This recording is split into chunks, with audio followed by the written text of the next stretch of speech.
धर्म कोई साधारण धर्म नहीं है। ये वो सनातन परंपरा है जो सृष्टि के आरंभ से चली आ रही है और सृष्टि के अंत तक बनी रहेगी। इसी सनातन धर्म के ग्रंथों में एक गरुड़ पुराण है, ऐसा पुराण जिसे सुनना, समझना और जीवन में उतारना हर मनुष्य के लिए कल्याणकारी है। गरुड़ पुराण मृत्यु के बाद आत्मा की यात्रा, यमलोक के सत्य, पाप पुण्य के फल और मोक्ष तक पहुंचने के मार्ग को विस्तार से बताता है। ये सिर्फ एक धार्मिक ग्रंथ नहीं, बल्कि आत्मा के लिए मार्गदर्शक है। मृत्यु तो निश्चित है, चाहे राजा हो, रंक हो, वीर हो या साधारण मनुष्य। लेकिन मृत्यु के बाद क्या होगा, किस मार्ग से आत्मा गुजरेगी, पाप कैसे कटेंगे, पुण्य कैसे साथ देंगे, ये सब विस्तार से जानना हो तो गरुड़ पुराण से बड़ा कोई शास्त्र नहीं। इसीलिए भाइयों और बहनों, अगर आप सनातन धर्म के सच्चे अनुयायी हैं, अगर आप चाहते हैं कि धर्म की रोशनी ज्यादा से ज्यादा फैले, तो इस वीडियो को अभी शेयर कीजिए, क्योंकि ये सिर्फ ज्ञान नहीं बल्कि जीवन और मृत्यु के रहस्य खोलने वाला दिव्य उपदेश है। मरणासन व्यक्ति के लिए कल्याणकारी कर्म। गरुड़ पुराण कहता है, जब कोई व्यक्ति मृत्युशैया पर हो, जब उसके प्राण निकलने का समय समीप आ रहा हो, तो उसके आसपास बैठे लोग, उसका परिवार और समाज कुछ ऐसे दिव्य कर्म करें जिससे उस आत्मा को शांति, मुक्ति और सद्गति मिले। पवित्र भूमि की तैयारी। सबसे पहले जिस स्थान पर मरणासन व्यक्ति को रखा जाए, उस भूमि को गोबर से पवित्र करना चाहिए। गोबर कोई साधारण वस्तु नहीं, ये विष्णु की कृपा से बनी हुई पवित्रता का प्रतीक है। जिस भूमि पर गोबर से लिपाई की जाती है, वहां दुष्ट आत्माएं, भूत प्रेत और नकारात्मक ऊर्जा टिक नहीं पाती। फिर उस भूमि पर जल से एक मंडल बनाना चाहिए। मंडल सिर्फ एक गोलाकार रेखा नहीं, बल्कि ब्रह्मांडीय ऊर्जा का केंद्र है। उस मंडल पर तिल और कुश घास बिछाई जाती है। तिल भगवान विष्णु के पसीने से उत्पन्न माने जाते हैं और कुश घास उनके रोम से। इसीलिए ये दोनों ही देवताओं को प्रिय हैं और आत्मा को पवित्रता प्रदान करते हैं। अब उस पवित्र मंडल पर मरणासन व्यक्ति को लिटा देना चाहिए। ये साधारण क्रिया नहीं, बल्कि आत्मा की अगली यात्रा का पहला आधार है। पंचरत्न या स्वर्ण का महत्व। गरुड़ पुराण कहता है कि मरणासन व्यक्ति के मुख में पंचरत्न या स्वर्ण रखना चाहिए। ये साधारण आभूषण नहीं, बल्कि पापों की ज्वाला को जलाने वाला दिव्य तत्व है। जब स्वर्ण या रत्न मुख में डाला जाता है, तो व्यक्ति के जीवन भर के पाप भस्म हो जाते हैं और आत्मा को यमलोक में सहजता मिलती है। क्योंकि गरुड़ पुराण चेतावनी देता है, भूत प्रेत, असुर और यमदूत प्रायः उस मृत शरीर में प्रवेश करते हैं जो अपवित्र स्थान पर चारपाई पर रखा गया हो। लेकिन स्वर्ण और पंचरत्न का स्पर्श इन अशुद्ध शक्तियों को दूर कर देता है। भाइयों और बहनों, क्या आप देख रहे हैं कि सनातन धर्म कितना वैज्ञानिक और गूढ़ है? इसीलिए इस पवित्र ज्ञान को सिर्फ खुद तक मत रखिए, अभी शेयर कीजिए, ताकि हर घर तक ये संदेश पहुंचे और हर आत्मा को कल्याण मिले। गंगाजल और तुलसी का महात्म्य। गरुड़ पुराण बार बार कहता है कि जब किसी का जीवन अंत की ओर हो, तो उसके मुख में गंगा जल डालना चाहिए, या कम से कम उसकी जीवा पर तुलसी का पत्ता रखना चाहिए। गंगा सिर्फ एक नदी नहीं, बल्कि ये विष्णु के चरणों से प्रकट हुई पवित्र धारा है। इसीलिए गंगा जल का एक एक बूंद पापों को धो डालता है। और तुलसी तो स्वयं लक्ष्मी जी का स्वरूप है। जिस आत्मा के मुख में तुलसी की पत्ती हो, उसके लिए यमदूत भी मार्ग बदल देते हैं। अंतिम समय प्रभु नाम का स्मरण। गरुड़ पुराण में यमराज का स्पष्ट आदेश है, मेरे दूत सिर्फ उन्हीं आत्माओं को मेरे पास लाएं जो मृत्यु के समय हरि का नाम नहीं लेते। जो ओम हरि या नारायण का स्मरण करते हैं, वे मेरे पास नहीं आते, वे सीधे भगवान विष्णु के धाम को प्राप्त होते हैं। इसीलिए कहा गया है, जब तक प्राण है विष्णु का नाम लेना चाहिए। मृत्युशैया पर बैठे परिजन भी शोक न मनाएं, बल्कि प्रभु का नाम उच्चारण करें। याद रखिए, पापी मनुष्य चाहे कितने ही पुण्य कर ले, यदि उसने नारायण को नहीं माना, तो उसके पुण्य उसके पापों को मिटा नहीं सकते। प्रायश्चित और दान का महत्व। हे गरुड़, मनुष्य चाहे अनजाने या जाने में पाप करे, उसका प्रायश्चित अवश्य करना चाहिए। शास्त्रों में कई प्रकार के प्रायश्चित बताए गए हैं। 10 विधि स्नान, चंद्रायण व्रत, गौदान, भूमिदान, स्वर्णदान, तिलदान, वस्त्रदान, गुड़दान, रजत दान, लवण दान। ये सभी दान आत्मा को पवित्र करते हैं और उसे यमलोक की कठिन यात्राओं से बचाते हैं। भाइयों और बहनों, ध्यान दीजिए, गरुड़ पुराण बार बार हमें यही संदेश देता है कि दान ही मृत्यु के बाद का सच्चा धन है।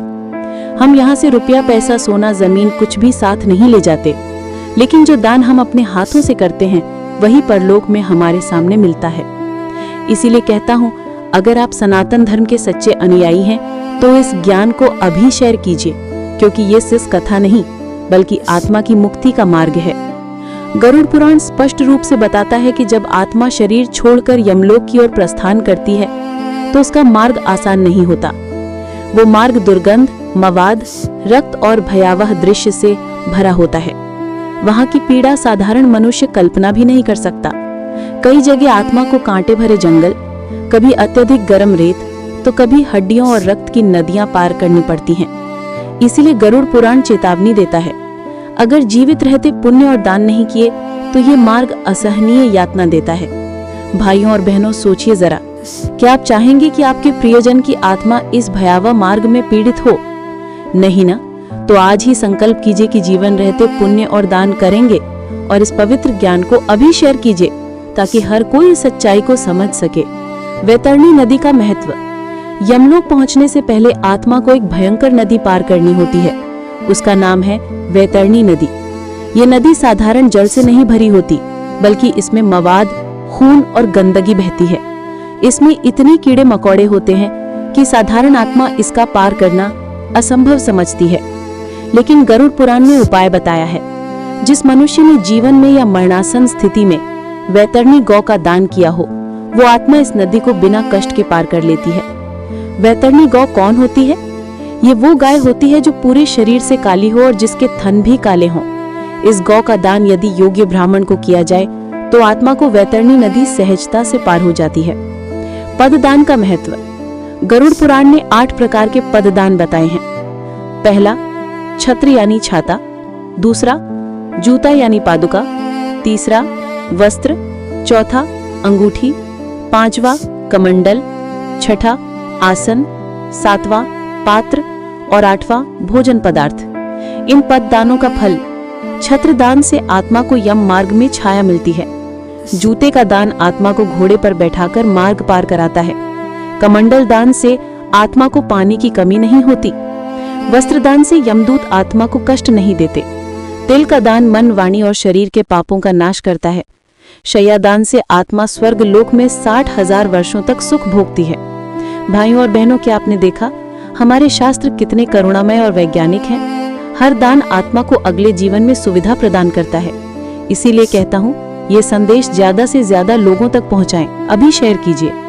गरुड़ पुराण बार बार कहता है कि जीवित रहते यदि कोई व्यक्ति एक गौ का दान करता है तो उसका फल सैकड़ों यज्ञों के बराबर होता है। लेकिन ध्यान रहे, एक गौ केवल एक ही व्यक्ति को दान की जानी चाहिए। यदि वो व्यक्ति उस गौ को बेच दे या किसी और से बांट ले तो दाता का परिवार 7 पीढ़ियों तक कष्ट भोगता है। गौदान की विधि। काली या भूरी गौ के सींगों पर स्वर्ण का पत्र पहनाएं, पैरों में चांदी के बंधन बांधें, दूध पीतल के पात्र में निकालें, गौ पर काले कपड़े का दुशाला पढ़ाएं। यमराज की मूर्ति, सोमे का टुकड़ा, लोहे का टुकड़ा, घी से भरा पात्र साथ रखें। गौ की पूंछ पकड़कर ब्राह्मण को दान दें और प्रार्थना करें, हे विष्णु, हे गौ माता, मेरे पापों का नाश कीजिए, मुझे वैतरणी पार कराइए। गौदान का शुभ समय। गरुड़ पुराण में कहा गया है कि गौदान करना चाहिए पवित्र नदियों या तीर्थ स्थलों पर, ब्राह्मणों के निवास पर, सूर्य और चंद्र ग्रहण के समय, अमावस्या के दिन। जो व्यक्ति इस शुभ समय में गौदान करता है उसका दान अनंत गुना फल देता है। दान का भाव और श्रद्धा। गरुड़ पुराण ये भी कहता है कि दान का फल इस बात पर निर्भर करता है कि आपने उसे श्रद्धा से दिया या बिना मन से। यदि आपने श्रद्धा और प्रेम से दिया तो उसका फल अनंत है, और यदि आपने केवल दिखावे या मजबूरी में दिया तो उसका फल क्षीण हो जाता है। भाइयों और बहनों, इसीलिए संकल्प करें कि हम श्रद्धा और प्रेम से दान करेंगे। विशेष दानों का महत्व। गरुड़ पुराण में सिर्फ गौदान और पददान ही नहीं बल्कि अनेक अन्य दानों का भी विस्तृत महत्व बताया गया है। हर दान का अपना विशेष फल है और आत्मा को यमलोक की कठिनाइयों से मुक्ति दिलाने में सहायक है। लोह दान। लोहे का दान करने से आत्मा यमपुरी की यातनाओं से बच जाती है। यमराज के पास अनेक प्रकार के लोहे के अस्त्र शस्त्र होते हैं। जब कोई मनुष्य मृत्यु शैया पर हाथों को धरती से लगाकर लोहे का दान करता है तो उन अस्त्रों का प्रभाव उस पर कम हो जाता है। भाइयों और बहनों, ये कितना गहरा और व्यवहारिक नियम है। सोना दान। सोने का दान ब्रह्मा, ऋषि, मुनियों और देवताओं को प्रसन्न करता है। जब आत्मा यमसभा में पहुंचती है तब सोना दान करने वाला मनुष्य देवताओं की कृपा प्राप्त करता है। ये दान आत्मा को वरदान दिलाने वाला माना गया है। रूई का वस्त्र दान। रूई के वस्त्र का दान करने से आत्मा को यमदूत कष्ट नहीं देते। ये दान आत्मा को कोमलता और सुरक्षा प्रदान करता है। 7 अनाजों का दान। गेहूं, जौ, चावल, उड़द, मूंग, मसूर और तिल, ये 7 अनाज हैं। इनका दान करने से यम द्वार पर तैनात प्रहरी प्रसन्न होते हैं और आत्मा को आसानी से मार्ग देते हैं। नमक का दान। नमक जीवन का स्वाद है और शरीर का संतुलन बनाए रखता है। मृत्यु के समय नमक का दान करने से आत्मा के पाप धुलते हैं और उसे शांति मिलती है। भूमि का दान। जिस भूमि पर फसल लगी हो ऐसी भूमि का दान करने से आत्मा को इंद्रलोक की प्राप्ति होती है। भूमि का दान आत्मा को स्थिरता और उच्च लोक दिलाता है। भाइयों और बहनों, क्या आपने देखा, हमारे ऋषि मुनियों ने हर वस्तु का महत्व समझकर बताया है। दान सिर्फ वस्तु का त्याग नहीं बल्कि आत्मा के लिए अमूल्य सुरक्षा कवच है। इसलिए कहता हूँ, जितना हो सके उतना दान करें और इस ज्ञान को शेयर करें। गौदान का अनुपम फल। गरुड़ पुराण कहता है, जो व्यक्ति होश में रहते हुए 1 गौदान करता है उसे मृत्यु के समय 100 गौदान करने के बराबर फल मिलता है। और यदि कोई मरणासन अवस्था में 1 गौदान करता है तो वो फल 1000 गौदान करने के समान होता है। लेकिन ध्यान रखिए, गौ को बेच देना या बांटना पाप है। ऐसा करने से दाता का परिवार 7 पीढ़ियों तक पीड़ित रहता है। मृत्युशैया की पवित्र विधियां। मृत्यु के समय केवल दान ही नहीं बल्कि अनेक अन्य क्रियाएं भी करनी चाहिए ताकि आत्मा को सद्गति मिले। कुश और तिल का महत्व। गरुड़ पुराण कहता है, कुश मेरे शरीर के रोमों से और तिल मेरे पसीने से उत्पन्न हुए हैं। कुश में ब्रह्मा, विष्णु और शिव का वास है। तिल देवताओं और पितरों को तृप्त करने वाला है। इसलिए मृत्युशैया पर मरणासन व्यक्ति के दोनों हाथों में कुश रखना चाहिए। तुलसी और शालिग्राम। मरणासन के पास तुलसी का पौधा और शालिग्राम शिला रखनी चाहिए। तुलसी लक्ष्मी जी का स्वरूप है और शालिग्राम स्वयं विष्णु का। जिस घर में तुलसी का स्थल है वहां यमदूत प्रवेश नहीं करते। पवित्र पाठ और नाम स्मरण। मृत्यु के समय ओम नमो नारायणाय, ओम नमो भगवते वासुदेवाय, हरि बोल, गंगा गंगा या गीता के श्लोक का स्मरण करना चाहिए। इससे आत्मा को तुरंत विष्णु लोक की प्राप्ति होती है। सोने की शलाकाएं। मृत व्यक्ति के मुख, नाक, नेत्र, कान, लिंग और ब्रह्मरंध्र पर सोने की शलाकाएं रखनी चाहिए। ये आत्मा को पवित्र करता है और उसे स्वर्ग का मार्ग दिखाता है। शव का पूजन और सम्मान। शव को 2 वस्त्रों से ढककर कुमकुम और अक्षत से पूजन करना चाहिए। घर की महिलाएं शव के चारों ओर चक्कर लगाकर चावल की खील अर्पित करें। इससे धरती माता और दिव्य शक्तियां प्रसन्न होती हैं। पुत्र का कर्तव्य। जब शव को ले जाया जाए तो पुत्र को स्वयं अपने पिता का शव कंधे पर उठाना चाहिए। हर कदम पर पुत्र को अश्वमेध यज्ञ के बराबर फल मिलता है। और यदि पिता को मोक्ष न भी मिले तो पुत्र उसके नरक से उद्धारक बन जाता है। भाइयों और बहनों, यही कारण है कि शास्त्रों ने पुत्र को पितृ ऋण चुकाने का सबसे बड़ा साधन बताया है। इसलिए आप सबसे निवेदन है, इस पवित्र ज्ञान को अभी शेयर कीजिए ताकि हर कोई अपने कर्तव्यों को समझ सके। मृत्यु अंत नहीं बल्कि आरंभ है। गरुड़ पुराण हमें सिखाता है कि मृत्यु किसी जीवन की समाप्ति नहीं है, ये केवल एक द्वार है, एक नया मार्ग, आत्मा की यात्रा का अगला अध्याय। जैसे कोई यात्री एक स्टेशन छोड़कर दूसरे स्टेशन की ओर बढ़ता है, वैसे ही आत्मा भी इस शरीर को छोड़कर अगले लोक की ओर प्रस्थान करती है। लेकिन उस यात्रा में आत्मा को कैसा मार्ग मिलेगा, ये पूरी तरह हमारे कर्मों और दानों पर निर्भर है। भाइयों और बहनों, सोचिए, यदि हम जीवन में अच्छे कर्म करें, धर्म का पालन करें और मृत्यु के समय शास्त्रों द्वारा बताई विधियों का पालन हो, तो आत्मा बिना किसी भय के सीधे विष्णु धाम तक पहुंच सकती है। दान और धर्म का महत्व। गरुड़ पुराण में जो दान बताए गए हैं, गौदान, पददान, जूते का दान, लौह दान, सुवर्ण दान, तिल दान, भूमि दान, अन्न जल वस्त्र और तुलसी दान, ये सब आत्मा के लिए ऐसे हैं जैसे अंधेरी राह में जलता हुआ दीपक। जो इन दानों को करता है उसकी आत्मा को कभी अंधकार नहीं घेरता। इसलिए गरुड़ पुराण कहता है, दान ही वो सेतु है जो इस लोक से परलोक तक आत्मा को सुरक्षित पहुंचाता है। पुत्र और परिवार का कर्तव्य। मृत्युशैया पर पड़े व्यक्ति के परिवार का सबसे बड़ा धर्म है कि वो उसके अंतिम समय में उसके लिए पवित्र विधियां करें। गंगा जल, तुलसी दल, कुश और शालिग्राम, ये 4 वस्तुएं आत्मा को सीधा विष्णु धाम की ओर ले जाती हैं। पुत्र का कर्तव्य है कि वो पिता के शव को कंधे पर उठाए, अग्नि दे और श्राद्ध कर्म करे।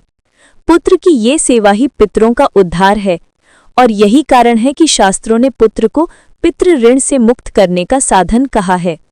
गरुड़ पुराण हमें सिर्फ मृत्यु का ज्ञान नहीं देता, बल्कि ये हमें जीवन जीने की सही दिशा भी दिखाता है। जीवन में सत्य, धर्म, दया और परोपकार अपनाओ। मृत्यु के समय दान, जप और भगवान का स्मरण करो और मृत्यु के बाद पवित्र विधियों का पालन करो। ऐसा करने से आत्मा कभी भटकती नहीं, बल्कि सीधे अपने शाश्वत हल भगवान विष्णु के धाम तक पहुंचती है। भाइयों और बहनों, आज आपने सुना कि गरुड़ पुराण कैसे हमें जीवन और मृत्यु दोनों की गहराइयों का ज्ञान देता है। ये केवल एक ग्रंथ नहीं, बल्कि हमारी आत्मा का रक्षक कवच है। लेकिन सोचिए, अगर ये ज्ञान सिर्फ आपके पास रह गया और दूसरों तक नहीं पहुंचा, तो क्या होगा? कितनी आत्माएं इस दिव्य मार्गदर्शन से वंचित रह जाएंगी। इसलिए मैं आप सब से फोल्डेड हैंड्स विनम्र निवेदन करता हूं, इस वीडियो को, इस ज्ञान को अधिक से अधिक शेयर कीजिए, ताकि हर घर, हर परिवार, हर गांव और हर शहर तक ये दिव्य संदेश पहुंच सके। अंत में चलिए सब मिलकर स्मरण करते हैं, ओम नमो भगवते वासुदेवाय, ओम नमो नारायणाय, ओम नमो नारायणाय। यही मंत्र आत्मा को शांति देता है, यही मंत्र हमें भगवान से जोड़ता है। गरुड़ पुराण हमें सिर्फ मृत्यु का ज्ञान नहीं देता, बल्कि यह हमें जीवन जीने की सही दिशा भी दिखाता है। जीवन में सत्य, धर्म, दया और परोपकार अपनाओ। मृत्यु के समय दान, जप और भगवान का स्मरण करो और मृत्यु के बाद पवित्र विधियों का पालन करो। ऐसा करने से आत्मा कभी भटकती नहीं, बल्कि सीधे अपने शाश्वत हल भगवान विष्णु के धाम तक पहुंचती है। भाइयों और बहनों, इस संदेश को अपने तक मत रखिए, शेयर कीजिए, फैलाइए और सनातन धर्म का प्रचार करिए। यही सच्ची सेवा है, यही सच्चा पुण्य है।